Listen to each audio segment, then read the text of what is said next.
The ill effects of smoking and tobacco use are well known, especially by college students.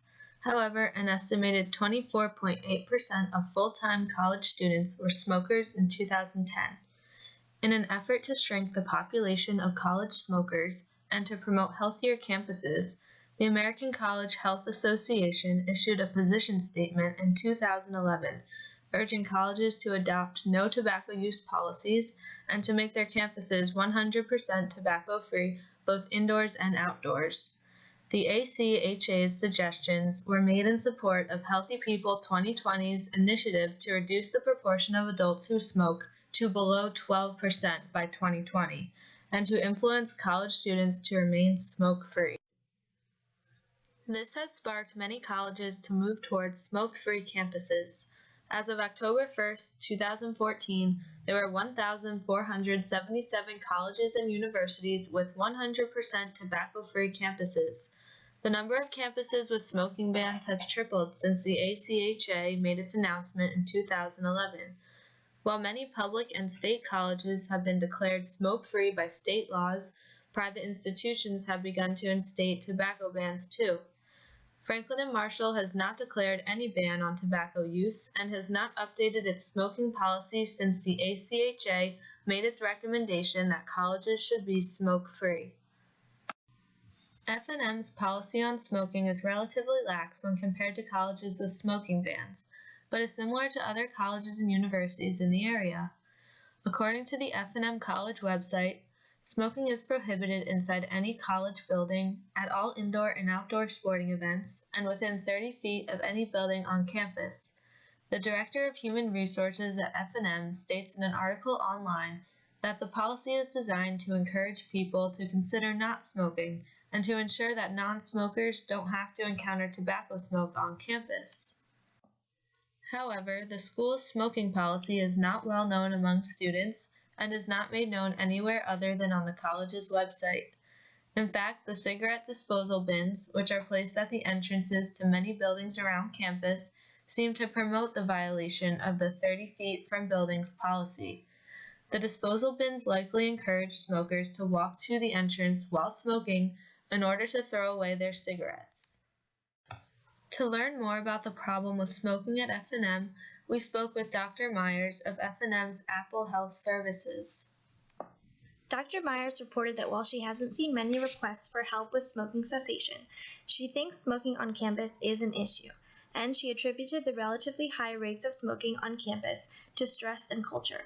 While it used to be standard for Apple staff to survey all students about their tobacco use, this practice is no longer in place. Although Dr. Myers and other members of the Apple staff do encourage students who report that they smoke to quit. She said that there are too many smokers on campus and that instating a ban on smoking would result in a healthier living environment for all members of the F&M community.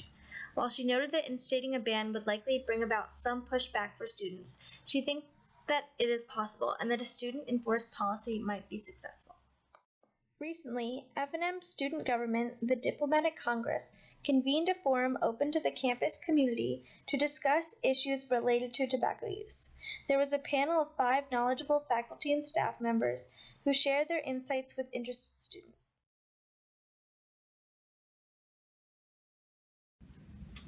I don't know health-wise. I can say last year what struck me was the number of students. How this issue got on my radar for a couple of reasons. I came from a smoke-free campus, so I was surprised to see the number of smokers here that it wasn't smoke-free.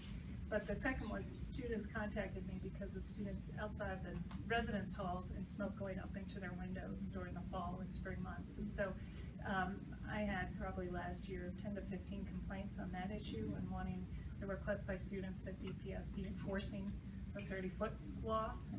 So that's how this, to answer as far as the health, if other people want to speak to that one.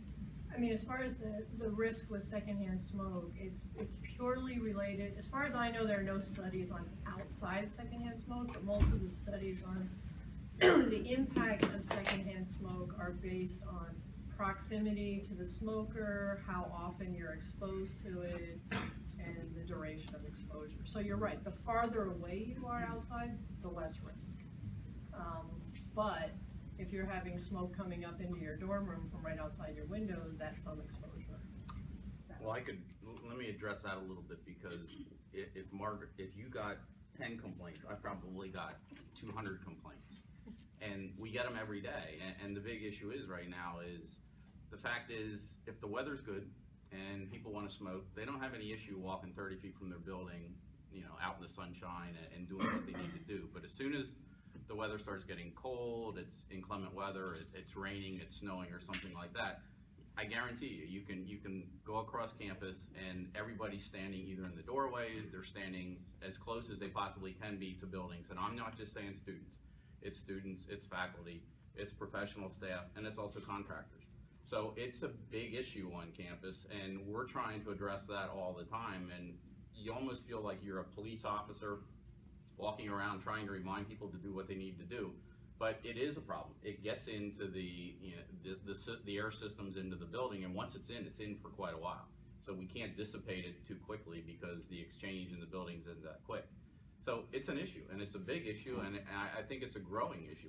The numbers might be minimal, but I guarantee you there's not a building on campus that you go into that somebody over the course of the day is not smoking outside of a door, outside of a window. So that's a concern. Among the students at the forum, two popular solutions were brought forth. The first was getting F&M's public safety officers to more strictly enforce the existing smoking policy. It was believed that keeping smokers 30 feet from buildings would solve most of the issue. The other solution many students favored was explained by Jan Maslin. So what we proposed years ago was to have maybe 2 designated smoking areas, maybe a gazebo-like structure so that people didn't have to stand out in the rain or the snow, but so that people knew this is exactly where you may smoke, and it's the only place that you may smoke. So I'd like to hear. Overall, this forum was a success because students and faculty discussed many important issues related to making F&M a tobacco-free campus. More discussions like these will be necessary to determine if any changes should be made to F&M's current smoking policy.